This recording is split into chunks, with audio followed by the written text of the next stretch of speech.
Everyone, it's Heather Fox with Techpology. Welcome to Woof Wednesday, and this is Bella, our little dog model for the day. So what we're going to talk about today is leash reactivity. What happens when you see a dog that's barking and lunging towards you? Or what if you have a dog that likes to bark at other dogs, people, or bikes? So the thing we want to talk about with this is something called boiling point.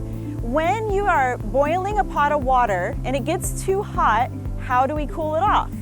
We move it off the heat. Once the boiling pot of water boils over, we can't put the water back in. The same way that we think about this, we think about our dogs. We don't want them to get to boiling point. Let's think of that as 10. We want to keep them under boiling point. If we're able to move them off the heat before they reach that state, we can cool them down.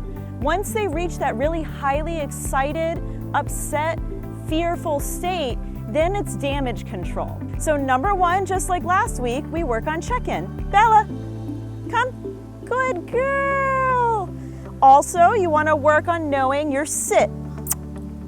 Good girl. It's very important that you have connection and focus when you're working with a reactive dog. You don't want to bring them on a trail or a dog park or anywhere that would stress them out if you don't have that connection and that control. A way that we can use control is something called a face halter. So the face halter works the same way as a horse head halter, where the head goes, the rest goes. Oh, thank you. This is not dangerous for dogs. It doesn't hurt them. They don't love it, but they learn to adjust to it, that it's a positive thing. The second thing you can use, like from last week, is a Martingale Collar. Now this is completely dependent on how much control and trust you have with your dog. Bella, good girl. Sit. A Martingale Collar is not meant to choke or pull your dog. You should never use it that way. As you see, if I pull up twice, good girl. She's conditioned to learn that the tug motion means sit. So when you're out for a walk, come. Good girl. Good girl. As you can see, no pulling, no fuss, just wonderful control and wonderful focus. The last thing we're going to talk about today is understanding and responsibility. So when we have a leash reactive dog, you have to understand the dog. They're fearful, they're acting at a very excited state, so we have to keep them under that state. Don't put them in situations that they're going to get to boiling point. They can't learn when they're at that state, so let's keep them under threshold.